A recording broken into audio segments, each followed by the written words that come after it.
Саптығаларға, сапқа тұр. Бөлім зел. Тұр. Екі тұр. Жәнібек Хамза. Бөлім тексеріп мәлімет бер. Бөлімші зел, ортаға зел. Тізім бойынша 5 жауынгер, бетке 5 жауынгер. Баядап тұрған бөлімше командирі Жәнібек Хамза. Тізім бойынша 30 оқушы, бетке 16 оқушы. Баядап тұрған бөлім командирі Нариман Бақбек. Саламатсыздар ма, мырза оқушылар? Сауыңызды тілейміз, сержант мырза! Бүгінгі сабақтың тақырыбы жеке қорғаныс құралдарын пайдалану және оларды қалай кию керектігі туралы сабақ өтеміз. Бөлім оғы, соғы, артқа бұл, саптық тексеріс бірінші қатар, екінші қолға бас.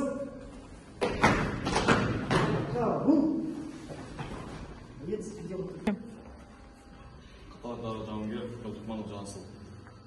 Қатардағы жауынгер Бауыржан Бексұлтан.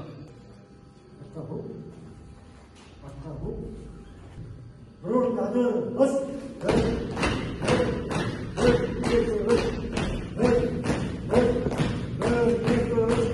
Бірінші қатар.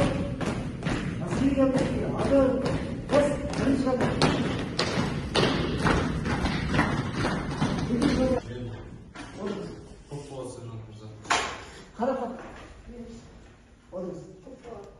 Өткен сабақ. Өткенде біз сіздермен химиялық қару деген сабақ өткенбіз.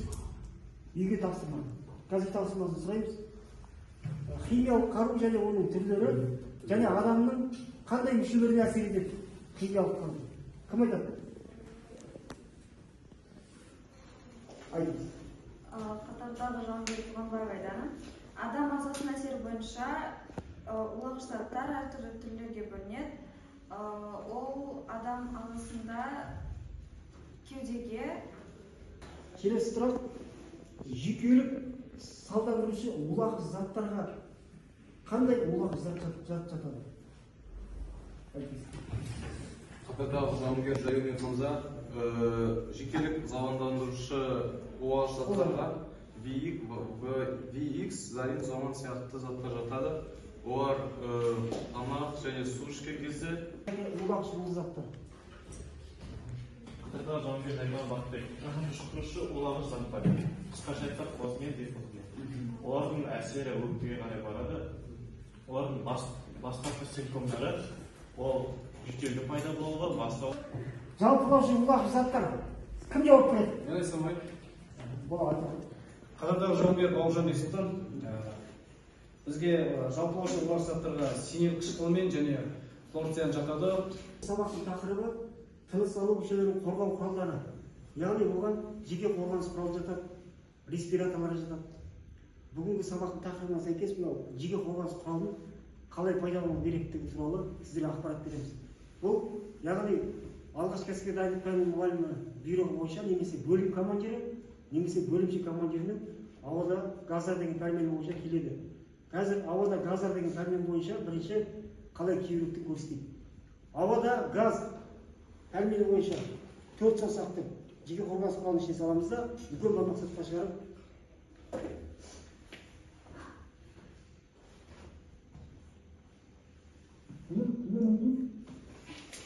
осылай шешеміз, екі шешіп көріп, сосын мынау әйнегін қорғауымыз керек деген мәселе. Сосын мынау газды бұлдырған төмен қарай қоямыз. Біз қазір сіздермен бірге дайын қалыпта тұрып киіп жатырмыз.